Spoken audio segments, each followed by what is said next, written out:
নমস্কার বন্ধুরা, welcome back to my channel. তো আজকে অনেকগুলো দিন পরে কিন্তু তোমাদের সাথে একটা ছোট্ট ব্লগ শেয়ার করছি। তো আজকে একদম ভোরবেলায় সকাল সকালে আমরা চলে এসেছি কিন্তু ঠাকুরের মন্দিরে, মানে মা কালীর মন্দিরে। যেহেতু কালকেই আমরা ঘরে প্রবেশ করব, তার জন্য ভাবলাম যে আজকে ঠাকুরের কাছে ভালো করে পুজো দিয়ে সেখানে ভালো করে ঠাকুরের শান্তির জল নিয়ে যাব আর পুজোটা ভালো করে করব। যেহেতু আমাদের প্রায় 4-5 বছর আগেই যখন ঘরটা কেনা হয়েছিল, তখনই আমরা গৃহপ্রবেশের অনুষ্ঠানটা করে নিয়েছিলাম। তাই নতুন করে আলাদা করে আর গৃহপ্রবেশটা হচ্ছে না, কিন্তু সমস্ত কিছু রীতি মেনে নিয়ম মেনে আমরা আজকে চলে এসেছি মা কালীর মন্দিরে। আজকের দিনটা বড়ই শুভ দিন ছিল, সেটা আমাদের ঠাকুরমশাই জানালো।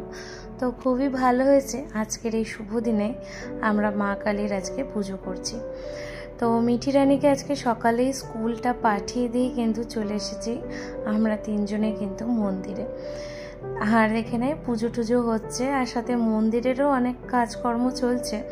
যাই হোক, খুব ভালো করে মা কালীর মন্দিরে পুজো করে আর ব্লগটা কন্টিনিউ করতে পারিনি, এটা হচ্ছে পরের দিনের।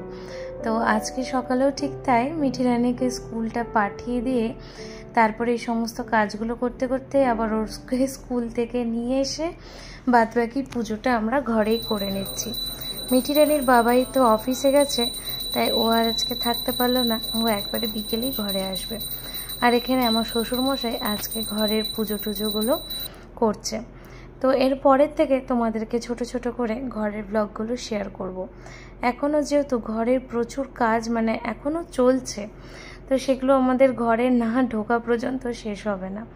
তো এখানে দেখতেই পাচ্ছ যে আমি, শাশুড়ি মা, মিঠি রানী সবাই আমরা এখানে বসে পড়েছি। আর খুব ভালো করেই আমাদের ঘরের পুজোটাও হয়েছে, আর গতকাল মা কালীর পুজো।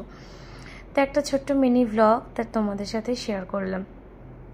যদি ভালো লেগে থাকে অবশ্যই কিন্তু আমার ভিডিওটার পাশে থেকো।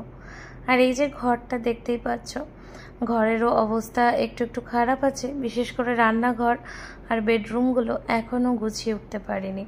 তো সেটা এখনও হয়তো আরও কিছুদিন সময় লাগবে। তো চলো, আজকে রাতের থেকে এই বাড়িতেই আমরা থাকছি, এইভাবেই থাকবো। তো সবার সাথে আবার দেখা হবে নেক্সট ভিডিও নিয়ে।